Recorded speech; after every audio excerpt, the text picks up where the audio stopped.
So এরা হলো বংলা আচ্ছা টিম অ্যান্ড এরা হলো এমডি শহীদুলের টিম। তুমি যদি দেখো এরা আজকের টাইমে অনেকটাই পপুলার। সো আজকের ভিডিওতে এদের ফুল কম্পারিজন করব। So let's get started. সাল 2020 সেপ্টেম্বরের 2 তারিখে ইউটিউবে একটা চ্যানেল ক্রিয়েট করা হয় যার নাম ছিল বংলাচ্ছা।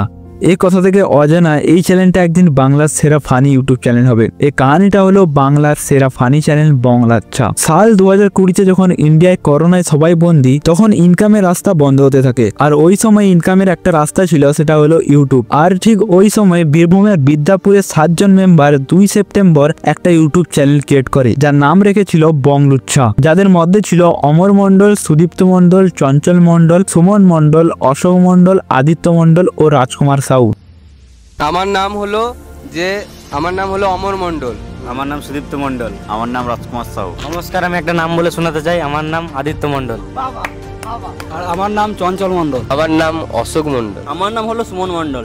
বাট প্রথমে তারা এটা কখনোই ভাবেনি যে তাদের এই ডিসিশন আজকে তাদের বাংলার সেরা ইউটিউব চ্যানেল বানিয়ে দেবে। আর তোমরা যদি না জানো তাহলে বলে দিই, বংলুচ্ছা যখন 2020-তে ভিডিও বানানো স্টার্ট করে, তখন তারা হিন্দি ক্রিয়েটার রাউন্ড টু হেলের চ্যানেল থেকে ইন্সপায়ার্ড হয়ে ভিডিও বানানো শুরু করে এবং বলতে পারো অনেকগুলো ভিডিও ওরা কপিও করেছে, যেমন জাদু, আইপিএল, কানাকালা বোবা। ইউটিউব জানিয়েছে তাদের প্রথমে যেটা ফোনটা ছিল সেটা হলো রিয়েলমি 7। আর এই করতে করতে তাদের পুরো 1 বছর কেটে যায় ইউটিউবে, কিন্তু বংলুচ্ছা ইউটিউব চ্যানেলে সাকসেস পায়নি, যেখানে 1 বছরে তাদের শুধু 1000 সাবস্ক্রাইবার কমপ্লিট হয়। তারপর টানা 1 বছর পর তাদের একটা ভিডিও ভাইরাল হয় যেটা ছিল কানাকালা বোবা, যেটা আজকের ডেটে 10 মিলিয়ন ভিউজ আছে ইউটিউবে। আর ঠিক ওই ভিডিওটা ভাইরাল হওয়ার পর তাদের 10K সাবস্ক্রাইবার কমপ্লিট হয়ে যায়। বাট তোমরা জানো আমাদের বাবা মা চায় আমাদের ছেলেরা যাতে ভদ্র হয় এবং সবার রেসপেক্ট করে, কিন্তু তুমি যদি দেখো তাহলে দেখবে বংলুচ্ছা এবং বাকি যত ইউটিউবে ফানি চ্যানেল আছে সবার ভিডিওতে একটা জিনিস কমন থাকে, আর সেটা হচ্ছে গালিগালোচ। বাট তুমি কখনো ভেবেছো যে বিনা গালি দিয়েও তো ভিডিও বানানো যায়? তাহলে কেন এরা ভিডিওতে গালিগালোচ ইউজ করে? কারণটা হলো একটাই,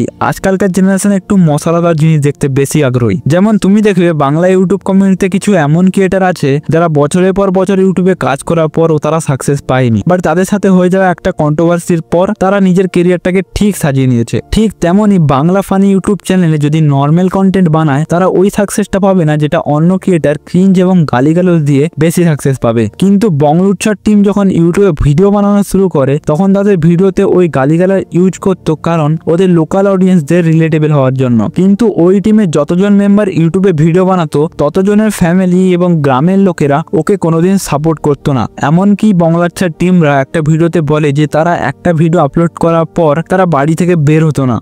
এমনও দিন গেছে আমাদের যে ভিডিও ছেড়ে ঘর থেকে বেরোতে পারতাম না। সো মানে ভয় লাগতো, লজ্জা লাগতো। আর এখন কিছু মনে হয় না, সবাই আমাদের ভিডিও দেখে। গ্রামের অনেক মানুষই বলে আগে যে ভিডিও দেয় না, অনেক কিছু বলতো।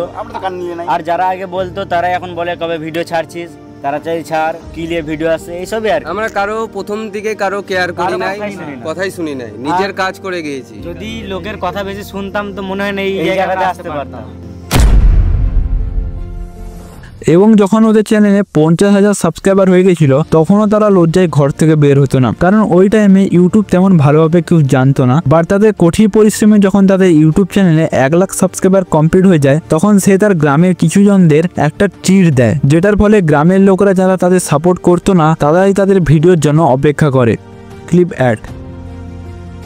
এরপর যে ক্রিয়েটারের কথা বলবো, সে যখন প্রথমে ইউটিউবে ভিডিও বানানো স্টার্ট করে তখন সে আর তার এক বন্ধু একসাথে জার্নি স্টার্ট করে। So this is MD Shahidul. 8ই সেপ্টেম্বর 2021-এ যখন এমডি শহীদুল ইউটিউবে ভিডিও বানানো স্টার্ট করে তখন তার সাথে যে ছিল সে হলো এমডি রিজওয়ান। বাট তুমি যদি দেখো এখন তাদের ইউটিউব চ্যানেলে অনেকজন জুড়ে গেছে ফানি ভিডিও আপলোড করার জন্য। যেখানে বংলাচ্ছার টিমে 7 জন মেম্বার ছিল, সেখানে এমডি শহীদুলের চ্যানেলে 8 জন মেম্বার ছিল। বাট তাও কেন বংলাচ্ছাকে হারাতে পারেনি? কারণ একটাই, বংলাচ্ছা প্রথম থেকে ইউটিউবে বেশি টাইম দিত, কিন্তু সেখানে এমডি শহীদুল বেশি টাইম দিত ইনস্টাগ্রামে। আর একটা বড় কারণ যেটার জন্য বংলাচ্ছা অনেকটা আগে, তার কারণ হলো বংলাচ্ছা যখন ইউটিউব স্টার্ট করেছিল তখন 2020 সালে, যখন ইন্ডিয়াতে কোভিড-19 চলছিল, যেই কারণে মানুষরা ওই টাইমে সবাই ঘরে ছিল, যার কারণে মানুষ বেশি করে সোশ্যাল মিডিয়া ইউজ করত এবং ইউটিউবেও রিচ বেড়ে গেছিল। ঠিক সেই কারণে এমডি শহীদুল বংলুচ্ছার চ্যানেল থেকে অনেকটা পিছিয়ে। আর এখন যদি তুমি দেখো ওদের চ্যানেলে 3.4 মিলিয়নের বেশি সাবস্ক্রাইবার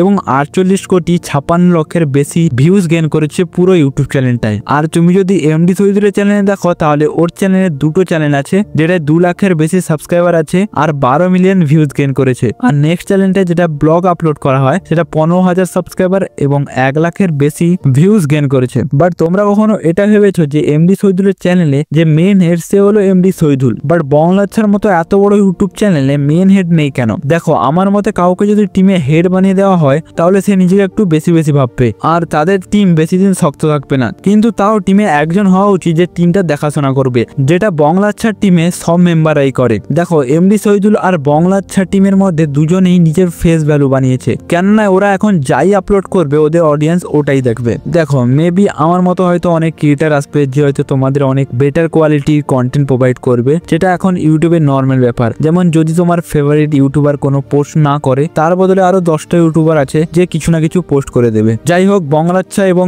এমডি শহীদুলের লাইভ জার্নি থেকে তোমরা এই 3টে জিনিস শিখতে পারো। দ্য ফার্স্ট ওয়ান ইজ লোকের পরোয়া না করা। স্টার্টিং থেকে বংলাচ্ছা এবং এমডি শহীদুলের টিম লোকের কথা শুনতো না, ওরা ওটাই করতো যেটা ওদের মন বলতো। কেননা মানুষরা প্রথম থেকেই তৈরি হতে থাকা জিনিসের থেকে তৈরি হয়ে যাওয়া জিনিসকে বেশি পছন্দ করতো। তাই স্টার্টিং এ যখন তুমি কিছু শুরু করবে তখন তুমি দেখতে পাবে যে লোকেরা তোমার উপরে হাসছে, মজাক উড়াচ্ছে, কিন্তু তোমাকে ওগুলো জাস্ট ইগনোর করতে হবে। Second is strong network. প্রথম থেকে এমডি শহীদুল এবং বংলাচ্ছার টিম শুধু টাকার পেছনে দৌড়ায়নি। যেখানে অন্যরা ইউটিউব স্টার্ট করলে ফেক জিনিস অডিয়েন্সকে দেখিয়ে ভিউজ বাড়ায়, সেখানে বংলাচ্ছা এবং এমডি শহীদুলের টিমের একটাই ফোকাস ছিল কোয়ালিটি কন্টেন্ট প্রোভাইড করে একটা লয়াল ফ্যান বেস তৈরি করা, যেটা ওরা করেছে, যেটা তোমাকেও করতে হবে। Third is never lose of hope. Starting এ যখন বংলাচ্ছা এবং এমডি শহীদুল ভিডিও বানানো শুরু করে তখন তাদের ভিডিওতে ভিউজ না বরাবর আসতো, বাট এরা কখনোই আশা ছাড়েনি আর নিজের কন্টেন্টকে ইমপ্রুভ করতে থাকে। ইনফ্যাক্ট আমাদের লাইফে যখন একটু কোনো সমস্যা আসে তখন আমরা তাড়াতাড়ি গিভ আপ করে দিই, বাট রিয়েলিটি যদি দেখো তুমি